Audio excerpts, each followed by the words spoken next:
Alhamdulillah, setelah kita meneliti betapa banyaknya khasiat pisang ini, maka Pak Haji nak sebutkan yang mana lebih banyak memberi manfaat, buahnya kah atau akarnya? Ini satu pertanyaan yang menarik. Siapa yang mengatakan buah, siapa yang katakan akar? Tetapi kalau tengok di sudut pengobatan, yang paling banyak mendatangkan ubat ialah akar pisang. Sebab tu akar pisang ni jangan kita buang. Ya, kalau kita banyak kita nak guna akar pisang ni, kita hanya pergi gali-gali dia, keluarkan akar pisang. Dua cara. Sama ada kita ambil blendkan akar pisang itu, ambil jus untuk minum, atau kita tumbuk dia untuk ditempelkan. Yang ini sangat menarik. Jadi oleh sebab itu, maka berikan perhatian, ya, bahawa akar pisang ada dua cara gunanya. Sama ada diminum jusnya, kita ambil blender, kita blendkan, masuk air, minum jusnya itu, atau ditempelkan. Jadi tolong berikan perhatian dekat sini. Kalau kita ambil pisang itu, akar pisang itu kita tumbuk misalnya, kita guna untuk tempel, yang pertama bisul. Bisul paling bagus. Tak kira lah bisul ke peracut ke yang jadikan tu, sangat-sangat bagus. Yang kedua, apa juga pembengkakan. Mana-mana juga di badan kita bengkak di tempat mana. Kalau kita dulu kita belajar, bila bengkak kita gunakan tanah liat putih. Akar pisang ternyata Masya Allah. Kita basuhlah dulu, basuh, bersih, lepas tu tumbuk, ambil, kita letak. Dan ini pula, jika sesakit kita dekat sendi ni, kita ambil letak dekat sendi. Sekejap saja. Masya Allah. Yang kedua, kalau dia sakit kepala. Sakit kepala, kita tumbuk, lumat-lumat kan, letak di atas ni. Sekejap saja. Allahu Akbar. Ya, daripada apa? Daripada akar pisang. Akar pisang ni juga kita gunakan untuk anak-anak yang demam panas. Demam panas. Jadi kita balur tubuh badan itu, ataupun kita letak di bahagian atas ni juga. Untuk orang sakit kepala, demam panas, tapi menggunakan apa? Daripada akar pisang yang kita tumbuk. Satu lagi yang terbaik sekali daripada akar pisang yang tumbuk ni, ingat sampai bila-bila. Ini jangan sampai lupa. Sebab kalau kita lupa ni, berartinya banyak sekali kasus-kasus yang menjadi sangat melarat, tapi ubat penawar ada di belakang rumah kita, iaitu orang yang luka terbakar. Luka terbakar. Kalau kena api ke, kena apa sebagainya, macam mana cara nak merawat yang paling cepat? Itulah akar pisang. Allahu Akbar. Ambil akar pisang tu, kita letaklah, kita tumbuk. Itu kemudian kita termasuk juga jerawat. Banyak jerawat ni sapu apa? Akar pisang. Tumbuk, letak kat muka ni sebagainya, dikecut habis jerawat tu. Jadi subhanallah, dengan hanya tumbuk akar pisang saja. Tetapi macam mana kalau kita blenderkan? Kalau kita blendkan dia, apa yang akan terjadi? Kita ambil akar dia, kita masuk dalam blender, kita masukkan air sikit, kita blenderkan dia sampai dijadikan air jus itu, jus ya, maksudnya dia untuk apa? Yang pertama untuk demam kuning. Demam kuning. Terbaik untuk demam kuning. Yang kedua untuk demam campak. Apa artinya? Untuk penyakit-penyakit virus. Kalau kita tak ada ubat apa untuk COVID-19 ini, tak ada ubat apa, akar pisang. Akar pisang. Sebab dia untuk campak virus. Dia juga untuk penyakit, dia kata demam kuning, virus, hepatitis. Subhanallah. Jadi kalaulah kita besok COVID-19 mudah-mudahan tidak berlaku ya, sudah tak terkawal lagi, kita ambil akar pisang, minum, kita buat jus. Ya, itu adalah antaranya. Kemudian seterusnya, akar pisang ni, untuk pengetahuan kita bersama, kalau orang tu dipatuk oleh ular yang beracun atau termakan benda-benda yang beracun, macam mana nak meneutralkan racun dalam tubuh badan kita? Neutralnya ialah dengan akar pisang. Tinggi ni, besar ni, dia punya keperluan pengobatannya ini sangat-sangat diperlukan. Ya, jadi oleh sebab itu mereka yang muntah tu sebab kena makan makanan yang beracun, mencret, ambil apa? Akar pisang. Allahu Akbar. Sangat-sangat baik. Kemudian kalau ada yang sakit gigi, macam mana? Sakit gigi pun macam tu juga. Ambil dia punya air daripada akar pisang, minum. InsyaAllah akan sembuh dan hilang sakit gigi. Yang kita duduk sakit lama-lama tu, tunggu siang, tunggu malam, malam tunggu siang, yang bunyi ayam pun kita sakit dah, kita pergi kejar ayam tu pula. Ya, kita sakit gigi, ayam tu baru bertelur, dia bunyilah, bertelur sebiji riuh sekampung, dia bunyi, kita sakit gigi. Akhirnya tak tahan sakit gigi, kita turun pergi kejar ayam tu. Kenapa? Sebab sakit. Kenapa tak sakit? Belakang rumah tu ada pokok pisang, pergi ambil akar dia tu, minum, insya-Allah sembuh dengan izin Allah. Itu antaranya. Okey, satu lagi Pak Haji nak ajar macam mana nak buat untuk perawatan mikroflora dalam perut. Ya, kita selalunya ambil yogurt, ya, Yakult. Kita ambil dia punya Yakult, kemudian kita ambil Vitagen, kita ambil lah Laban dan sebagainya. Tahukah kita bahawa pisang boleh buat untuk menghidupkan mikroflora? Malah bukan hanya sekadar menghidupkan, tetapi dia akan berlipat-lipat kali ganda, sampai 400 kali lipat ganda jumlah dia punya mikroflora tersebut. Bagaimana? Guna pisang, tetapi dia kena campur dengan madu dan dia kena campur dengan bawang putih. Ambil pisang, ambil madu, ambil bawang putih, masukkan sekali, diblenderkan, bagi anak-anak kita yang kurus itu minum. Dia hidupkan balik good bacteria di dalam perut kita. 3 itu saja. Jadi dia tak jadi lemah, dia tak jadi kurus, dia jadi semakin sihat, sebab dengan menggunakan dia punya apa yang disebut sebagai probiotik daripada pisang itu sendiri. Masya Allah. Jadi itu adalah antaranya yang Pak Haji sebutkan. Daunnya ini juga boleh kita ambil untuk kita jadikan dia sebagai bahan penyejuk, untuk kita buat sama juga seperti akar tadi, iaitu letak pada tempat bengkak. Kita letak pada tempat bengkak, sebab dia memang sejuk. Dan Masya Allah, ya. Kemudian juga batangnya ini juga boleh kita gunakan. Ya, kita boleh ambil bahagian tengahnya itu, air di bahagian tengah itu untuk rambut boleh kita gunakan. Masya Allah. Satu lagi, ini kalau kita katakan pisang masak, macam mana kalau pisang muda? Pisang muda ni terbaik untuk pesakit kencing manis. Macam mana lah? Kita kukus dulu. Ambil pisang muda itu kita kukus. Kalau pisang yang banyak biji itu lagi bagus. Jadi bila kita kukus kemudian kita keringkan, kita buat serbuk itu untuk diminum ketika dia nak 1 hari 3 ataupun 4 kali untuk sakit kencing manis. Terbaik. Dia bukan hanya sekadar dapat kontrol gula, tetapi dia jadi tonik, iaitu dia membuatkan kita menjadi lebih kuat. Sebab ialah dia supplykan hormon bahagia, dia baguskan jantung dan juga sebagainya. Masya Allah. Boleh tak kalau orang yang ada masalah ginjal kita nak bagikan dengan pisang? Boleh. Tetapi jangan sampai di stage akhir. Kalau di stage akhir kita tidak boleh.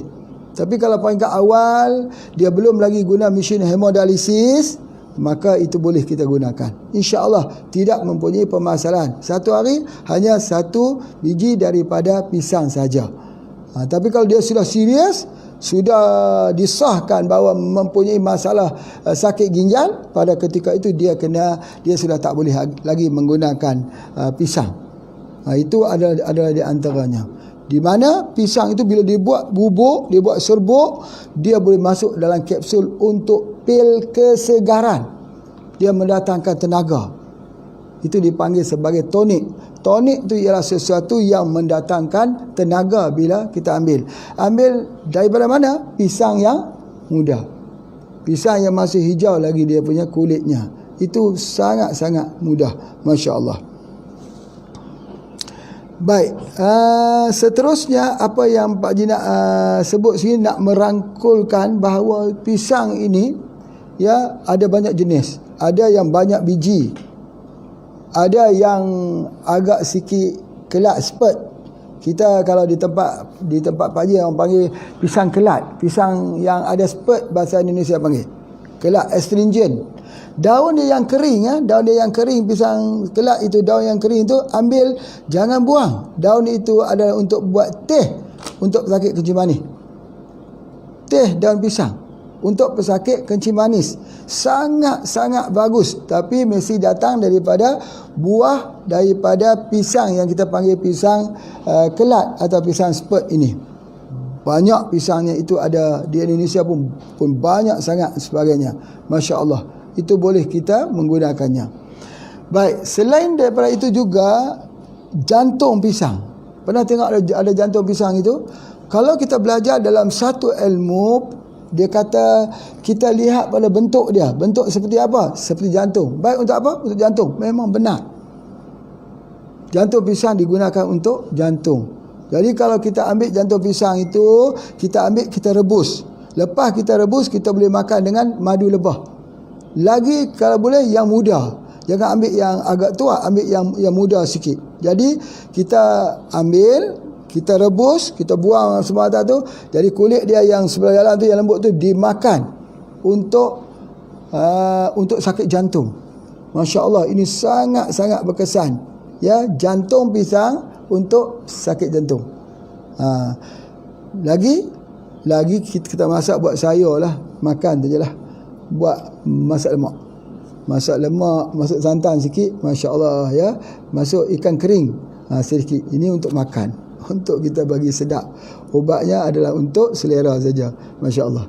Baik, jika begitu kita lihat bagaimana penggunaan pisang ini sudah menyeluruh.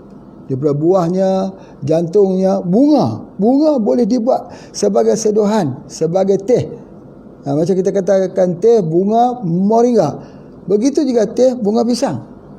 Untuk seduhan. Untuk apa? Untuk orang yang ada batuk, orang yang demam panas, boleh juga kita menggunakannya.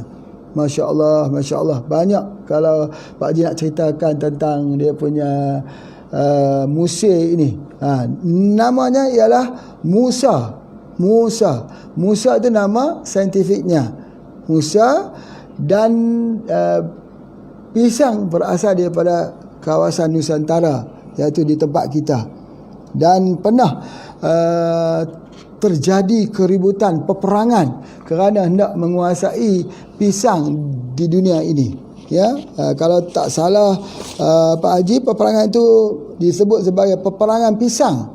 Ya, yang berlaku pada tahun 1975, di mana US dan juga negara-negara Eropah berebut untuk siapa yang nak memiliki untuk mempunyai hak, autoriti untuk nak memasarkan pisang sedunia ini. Bergaduh sampai jadi peperangan. Sedangkan di tempat kita tak payah perang lah, ambil sajalah. Yang duk makan tu apa dia? Tupai. Yang duk makan tu apa dia? Kera dan sebagainya. Dia tak pernah jadi perang. Sebab apa? Sebab kita tak pernah nilai. Kalau opah-opah kita dulu, apa dia?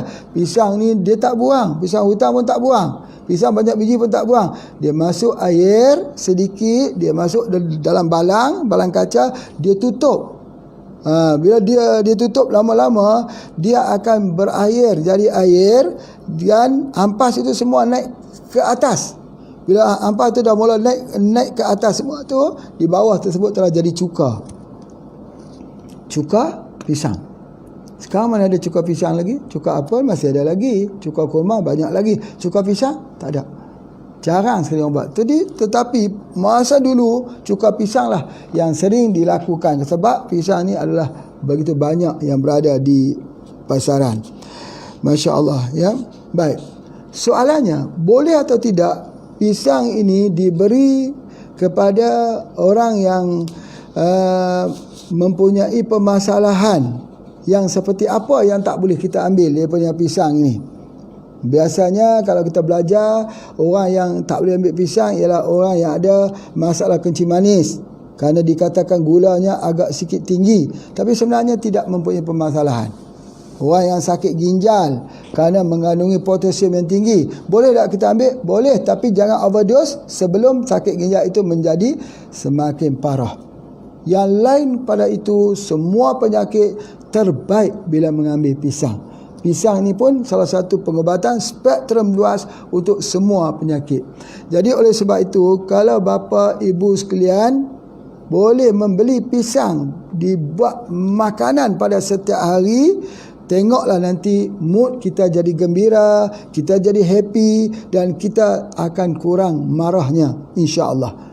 Ya, itu adalah antaranya. Ya, alhamdulillah, daripada pemerhatian Pak Haji sendiri, mereka yang kita beri makan pisang, anak-anak beri makan pisang, dia cerdik. Memang betul cerdik.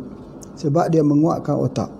Jadi sebab itu, kalau kita tak ada wang untuk nak buat investasi, Radi IQ ni dia kata mahal sangat, tak ada, macam mana lah Pak Haji, kami nak buat bagi anak kami ni pintar juga, bagi dia makan pisang. Pisang itulah selalunya dulu kalau kita ingat, kalau ada apa-apa nak makan pisang, pergi kat surau lah, pergi ke masjid, ada saja orang letak pisang kat situ. Bukan letak seberang letak kat situ tu, nak bagi cerdik. Sebab di masjid dulu orang belajar Quran, budak-budak baca Quran dan juga sebagainya. Jadi oleh sebab itu, maka dia akan menguatkan ingatan kita, insya-Allah.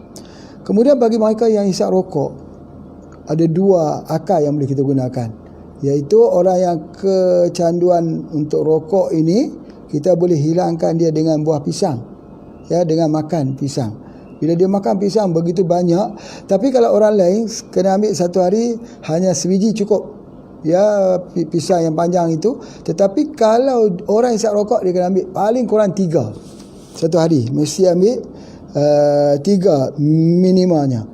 Dan sekali pada itu, bila dia ambil itu, dia akan datang mood gembira.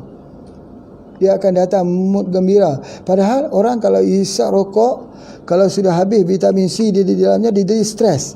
Dia kena hisap lagi, dia stres lagi, dia hisap lagi, dia stres lagi, sampai bersambung-sambung stresnya itu, maka bersambung-sambunglah dia hisap rokok tersebut.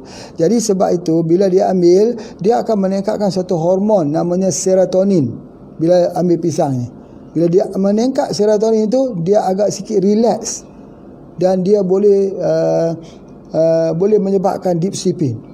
Bila dia dapat deep sleeping itu, hilang dengan otomatisnya kecanduan dia ataupun keinginan dia untuk mengambil, untuk nak isap rokok. Itu adalah sangat penting. Jadi oleh sebab itu, maka kita kena ada di rumah kita ni, mesti ada pisang ni khususnya, ya, bagi orang itu sentiasa untuk ambil. Apatah lagi ketika kita dalam bulan Ramadan ini, ya, mesti siapkan pisang juga untuk kita makan. Pisang yang masak, yang manis, yang boleh kita gunakan. Kalau Pak Haji Dian ni setiap hari, hampir-hampir kata setiap hari makan pisang. Tapi bukan pisang macam ni. Ini pisang hutan, bukan. Tetapi pisang yang dibuat cucuk pisang. Ni cucuk jemput. Apa tu? Kuih. Ataupun yang bulat-bulat tu daripada pisang. Apa kita panggil, wallahu a'lam. Itulah dia. Alhamdulillah, memang bagus sekali sebab dia mendatangkan energi. Makan kuih itu, cucuk tu bukan kuih, cucuk tu dia bagikan tenaga dekat kita. Ya, jadi sebab itu kalau kita nak pergi sekolah dulu, Pak Haji ingat dah, mak Pak Haji selalu ambil pisang, dia buat macam tu, makan kata dia. Makan tu pasal apa? Cerdik. Tak tahulah, taklah cerdik sangat. Tetapi banyak orang cerdik tu, cubalah kita tanya, kebanyakan makan pisang pada waktu pagi. Jadi kalau suruh anak-anak makan pisang macam ni, dia pun tak mau. Dia tak mau. Buat sikit. Atau buat kek pisang. Oh, lagi sedap kek pisang. Atau buat juga daripada aiskrim pisang. Oh, lagi sedap. Betul ke aiskrim pisang? Ya, betul. Buat aiskrim pisang, dalam pisang tu letak aiskrim. Allahu Akbar. Dia blenderkan lagi. Subhanallah. Apa-apa sajalah, apa juga makanan daripada pisang diolah, dibuat dalam berbagai bentuk, jus ke, campur dengan susu kambing ke, apa-apa sajalah, asal boleh makan, boleh sedap sudah. Jadi yang penting dia berkhasiat. Jadi sebab itulah Pak Haji nak sebutkan, dulu-dulu ni ibu-ibu kita dia taklah dia pandai, dia tak mengaji juga. Dia taklah mengaji food science, food tech dan sebagainya. Tetapi dia mengalah lagi anak-anak kita yang mengaji food tech tu. Sarjana muda food tech tu kalah. Sebab apa? Sarjana muda mereka buat makanan-makanan yang terkontaminasi, yang ada bahan awet, yang ada bahan kimia, yang ada bahan-bahan yang beracun. Mak kita dia pintar, dia buat pisang je yang tidak ada bahan kimia bagi kita makan. Maka sebab tu orang dulu ni cerdik. Orang lah cerdik tak? Cerdik juga orang lah ni. Tetapi orang dulu lagi cerdik. Sebab apa? Sebab apa kita sebut orang dulu ni cerdik-cerdik? Sebab kebanyakannya penemu-penemu perubatan ke dalam bidang-bidang apa semua orang dulu. Hak zaman sekarang ni makin ramai orang bijak-bijak, pintar-pintar, tapi pintar dan bijak yang tak bawa kepada keselamatan. Dulu namanya Baulu ni buah hulu. Kalau di tempat Pak Haji tu panggil buah hulu. Baulu buat bentuk ikan atau buat bentuk buah manggis, ataupun lebih kurang macam itulah. Ada dua saja, buah manggis ataupun ikan. Sebab apa dia buat buah manggis? Sebab nak bagi tahu kata buah manggis tu jadi ubat. Jadi dia buat ada bentuk buah manggis. Tetapi makanan tu sihat tak? Sihat. Kita nak buat kuih itu, kita terpaksa masuk ke dalam masuk dalam tu bekas ada wadah, ada pasu apa sebagainya. Ya, kita nak kena buat bagi dia jadi ini apa sebagainya. Tetapi bijak tak? Bijak. Baulu tu buat yang bijak sekali. Ibu kita buat. Jadi diletakkan di dalam periuk, atasnya ada api, di bawahnya ada api. Wah, hebat. Zaman sekarang, baulu tu dah diubah, dia jadi kek. Kek tu baulu lah. Adaptasi daripada baulu. Tetapi, tahu tak kata racun tu banyak pada kek? Tahu tak yang tak halal tu banyak pada kek? Tahu tak bahawa aisin yang kita gunakan itu boleh gemuk sebagainya? Tak sihat. Siapa lebih pintar? Orang dulu yang buat makanan tanpa guna bahan kimia, dengan orang sekarang buat makanan yang ada kimia. Masuk lagi serbuk penaik yang dibuat daripada rambut, masuk lagi dengan sumber-sumber daripada kimia sebagainya, makan terus menerus. Ya, sampai ada kek tu, Allah, Masya Allah. Tapi dialah penyumbang untuk penyakit, pelbagai jenis penyakit. Salah satunya ialah kek pisang. Kek pisang. Jadi kita boleh buat kek pisang. Yang pandai, yang buat handal kek pisang ni ialah Ustaz Lala. Buat dia punya kek pisang. Daripada apa? Pisang. Pisang yang jenis apa? Bila dia masak, kulitnya warna hijau. Kita ni bila masak, dia jadi kuning. Cari yang masak ketika dia hijau. Itu adalah sebaik-baik pisang yang boleh kita gunakan. Yang kuning boleh juga. Yang hitam-hitam boleh guna. Lagi bagus. Lagi yang hitam-hitam, lagi yang ada berbintik-bintik itu ada. Jadi pisang itu dilihat kekuatannya daripada mana? Jenis pisangkah? Ataupun daripada saiz pisangkah? Ataupun pisang itu diambil di atas tanah manakah? Tidak. Jawapannya daripada kulitnya. Kulit itu menentukan kualiti. Kulitnya berwarna hijau, kulitnya yang berwarna kuning, kulitnya yang berwarna tompok-tompok hitam, kulitnya yang berwarna hitam. Jadi jangan kita tengok, kalau kita tengok pisang ada tompok-tompok hitam, ya, itu untuk tujuan khususnya untuk apa? Dan kalau untuk hijau untuk apa? Jadi kesemuanya itu, bentuk dan peringkat pemrosesan itu adalah menentukan hasil yang terbaik untuk pisang. Masya Allah, Masya Allah. Itu yang Pak Haji nak sebutkan. Yang satu lagi, pisang ni ada pisang yang tak boleh dibagi makan kepada orang yang ada asma. Pisang apa? Pisang apa? Ada yang tahu sini? Pisang yang tak boleh makan kepada pesakit asma, pisang bun. Kalau makan penat. Itu ada antaranya. Jadi oleh sebab itu dia boleh makan semua pisang. Tapi kenapa pisang bun tu dia tak boleh makan? Kenapa? Soalannya. Kenapa? Ya, sebab apa? Pak Haji pun tak tahu. Jawapannya Pak Haji pun tak tahu kenapa tak boleh makan. Tapi kita tak boleh makan. Itu ada di antaranya. Baik, kemudian satu lagi yang terakhir sekali, pisang yang ada biji banyak. Kalau lah Pak Haji dapat pisang biji banyak tu, banyak mana pun boleh guna. Sebab apa? Sebab untuk pengetahuan kita bersama, itulah namanya pisang original. Pasal apa Pak Haji mengatakan pisang original? Pisang di dunia ni kesemuanya ada biji. Pisang dunia ni semua ada biji. Yang tak ada biji itu adalah hasil yang telah diubah menjadi tidak ada biji menggunakan hormon. Asal pisang semua ada biji. Asal pisang ni dalam hutan, tengok bijinya banyak ni biji. Tu biji. Kalau kita tengok ada biji hitam-hitam macam ni, ini pisang asli. Pisang asli atau pisang original. Kalau kita tengok pisang tidak ada biji, itu bukan pisang original dah, pisang tak original. Ya, pisang yang tak original. Tetapi apapun yang dikategorikan dengan semua pisang itu adalah sangat-sangat berguna, sangat-sangat berarti, dia masukkan dalam Al-Quran. Terakhir sekali Pak Haji nak tunjukkan bagaimana kita menanam pisang. Menanam pisang, ya. Cara menanam pisang daripada dua, sama ada daripada anak tunasnya, anak pohonnya itu, atau dia panggil tissue culture. Tissue culture. Boleh ambil daripada anak tunas, boleh ambil daripada daun juga kita dapat hasilkan. Kemudian kita boleh menyediakan tempat untuk kita menanam itu. Jangan lupa masukkan pupuk asas. Apa pupuk asas kita gunakan? Pupuk kapur, batu kapur. Batu kapur. Kemudian seterusnya kita boleh masukkan pupuk organik.